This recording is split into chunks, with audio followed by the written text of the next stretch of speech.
Stand up காமெடியனாக Vijay டிவியில் நுழைந்த robot Shankar தனது கடின முயற்சியால் சினிமாவில் கால் பதித்தார்.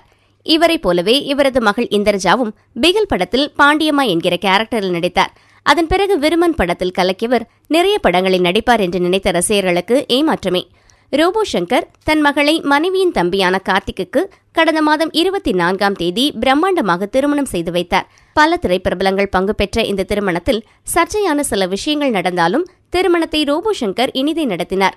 இந்திரஜா திருமணத்தை பார்த்த பல பிரபலங்கள் வாய்ப்பிழக்கும் அளவிற்கு பணத்தை தண்ணியாக செலவு செய்தார். ஏன் தன் மகளின் கல்யாணத்தை பிரம்மாண்டமாக செய்தார் என்ற பலரின் கேள்விக்கு தற்போது பதிலளித்துள்ளார் ரோபோ சங்கர். எனது திருமணம் சிம்பிளாக நடந்தது. எனது மனைவி வீட்டிலிருந்து சிலர் வந்தனர். மாப்பிள்ளை வீட்டிலிருந்து ஒரே ஒருவர் மட்டும்தான் வந்தார். அது யாருன்னா நான் மட்டும்தான்.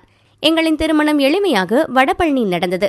அதனால் என் மகளின் திருமணத்தை கோலாகலமாக நடத்த வேண்டும் என்று நான் முடிவு செய்துதான் இவ்வளவு செலவு பண்ணினேன். ஒரே மகளுக்கு செலவு செய்யாமல் வேறு யாருக்கு செலவு செய்யப் போகிறேன் என்றார். நல்ல கேள்விதான், பதிலும் கிடைத்துவிட்டது. இனி யாரும் இந்திரஜா திருமணம் குறித்து விமர்சனம் செய்ய மாட்டார்கள்.